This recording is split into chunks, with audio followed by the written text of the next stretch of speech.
ia momona talo fatu nei fa nga le fiafi le suafa man malo no tatori fa olo Yesu Keriso e fatalo fatu ai o na tofia le tua fa fale le manu la tu mota malawa ia tatu no fone mana tu tatu ia fo se si ba nga ta u o tatu ko kalame tatu o shia le upole tu pole afionga pa ia le tu wa fo le fo shia ina malo le tu ia pole fo shia ina le tino Keriso ia neva ia tatu tire yang ai de upo yang tatu wa fe mo mo le tu tsano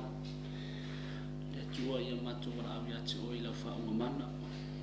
tama matu tatu no e no ma oi la matu fa mo mo la la fa o mata ia no ngam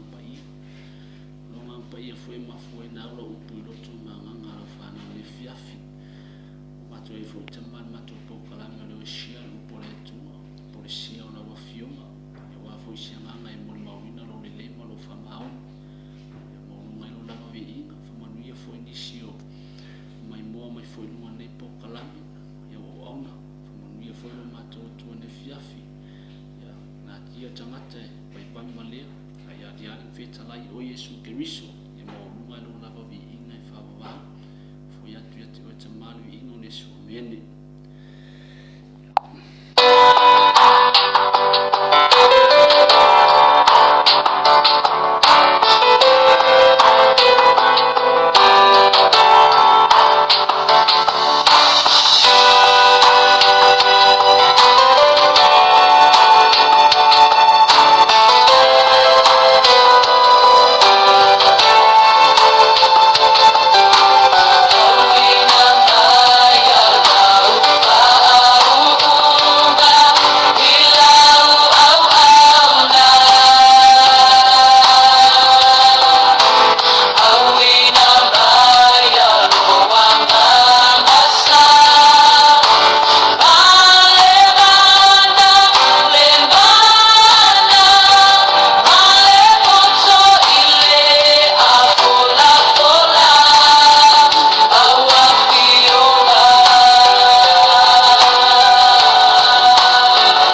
Mono fatalofa atu i le fiafi le sunga fo ile faafeagaina ia iva mai se foi le faafeagaina ia rei fatalofa atu foi le ti akono ia lini ia mai se foi le uso ia tofia ti akono foi ia Rafaele ia mafaatasi foi ma le uso ia chini ia ne vanga le fiafi ia lava fatalofa atu le paia maulunga lava sio tatou mafutanga ne fiafi ia tau fo tatou o sia le upo le tua amen talaya tu spai fa me tatou atu fainu malava maso baptiso atu ile sua for tama le alu male ngang paia ia ne fiafi la tatou saulo le upo le tua o le anga foi le fa moi moi ne fiafi o mai se fa malosi le tusia eskielu e tontoro ia no foi pasuma tasi fa pea o lo fetalai mai le li o Jehova o te ola o te lefi fia lava i le oti o le ami o le anga ia le liu mai le ami o le anga ai luna ma ola ai le liu ia outou ina outou li liu ese ia i outou ana le anga ua pese a ea le mea tau te fia oti ai le a ingo Israel amen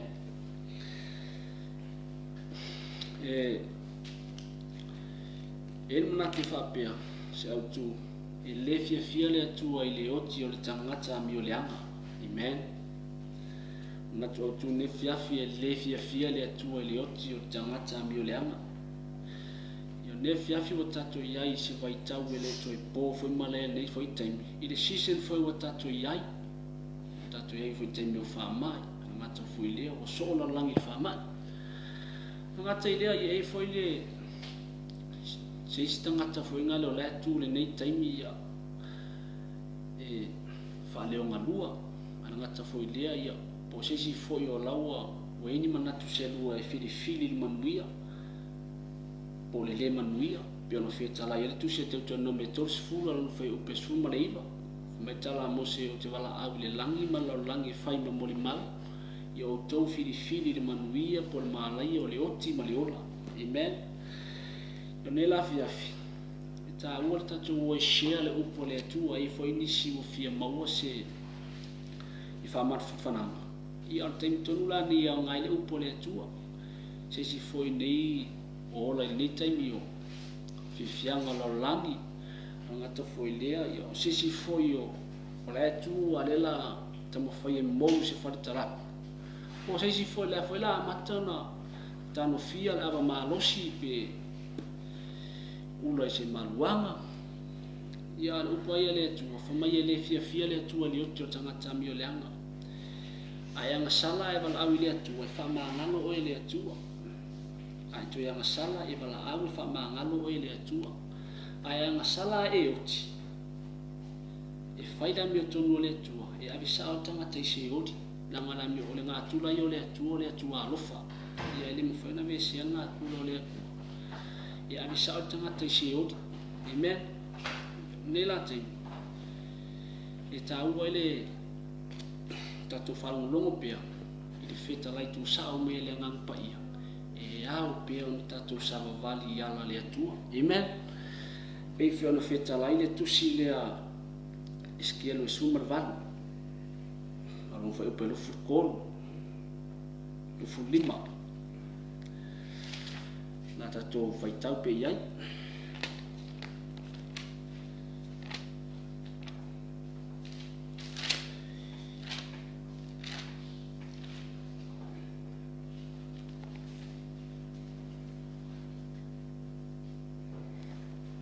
famele un pole tu lo fetala mele li o Jehova o te fia e ai li oti o le wa mi o le o te le fia e pe ali li ese lo nala i ola ai o ia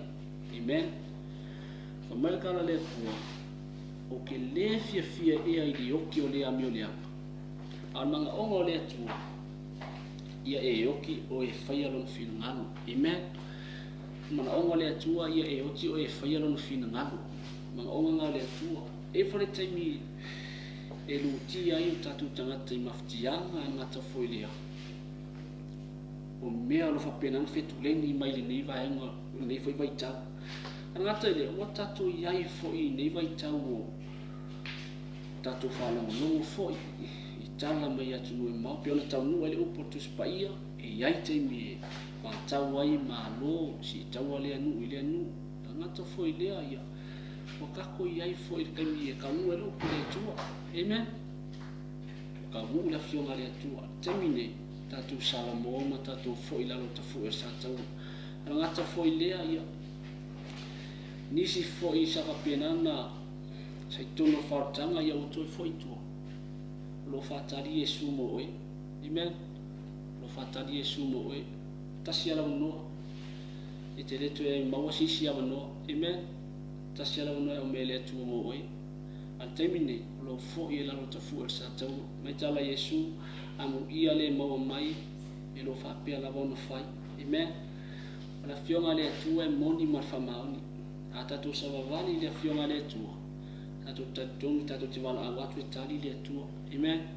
so se mea foi tio le tu e tali la vale tu o le tu ia e fa maoni o ia haleluya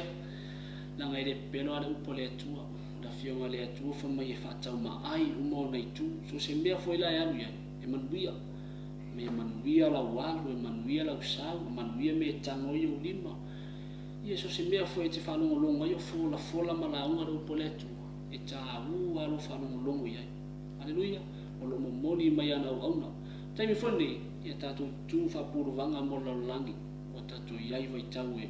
le tō whaingo whi. Anangata i leo se sisen whai o kako iai. E tāu a lo tūri vai, matalo i le atua. Anangata i leo le atua ia, o le atua o whesosoani. Ia. Na tātou mei mai le isi tusi leo. Isaia e lima non foi o pe fitu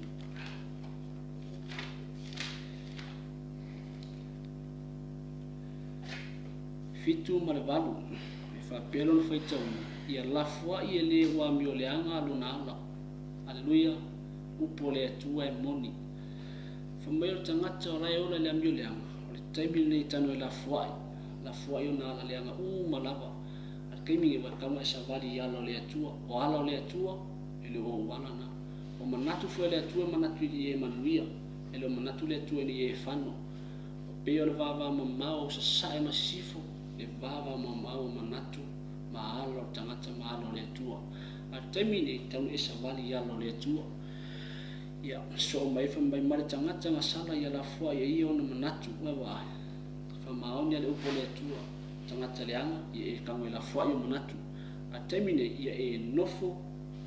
i lalo a rofo le tu haleluya ia foi mai o na lofa mai le o ia te ia foi mai i lo tatu tua wana te mana matua fa manga loina wa mai le tua ia e foi mai e le fa pia mai le tua awani e tu foi mai mana onga le tua ia e foi mai ia e foi mai masana mo haleluya na onga le atua ia e foi mai masana mo deswa ipu fa mai awa o manatu e leo to manatu o wala e leo to wala ua feta lai mai ai owa haleluya mai le upo le atua o kako mangaku e leo manatu i o le atua o tato wala fu e leo wala i o le atua haleluya e ile taimi e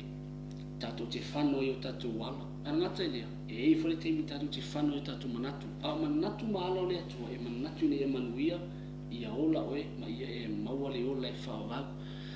ia o se whamalosi lea ne whewanga le fiafi ia le atua o mato wawhea o le ne fiafi se upu fue au mea lo mato li e momoli i loto whina ngalo angata fue lea mato te fausi aina pea lo tino Yesu Keriso e tele ni nganga ia aina oe malo malo whamanuia fue lo mato li Yesu mato tino Samoa whamanuia fue lau langi atua ngata fue lea whamanuia fue iuso fue ma whanau o lo mai mua mai lunga le ne pokalame lo mato li e ele anga le lei o lago fio whamalo sia wa au lo mato o tua ia pa iatu lau whamalo o longa nisi fue o fia moso swani lo mato o tua ia vea la upu ne fiafi whapenana lo i tau el tangata o ola ia sala ngata fileo tu ina nangwa dila lang yo penata mana e la vea ilo na ola mana soifu o matu taton e moni se ori e moni foi de ola faval ya ngale mai tamane fiafi fa manuia foi lo matu tua ya o ona uma lo matu le ie fa penata man fa fonga mai lunga nei pokalame lo matu le ie fa manuia lau ona ia rei mai se le mātou li ie ia fo ia le vinga te ona Yesu amen. God bless.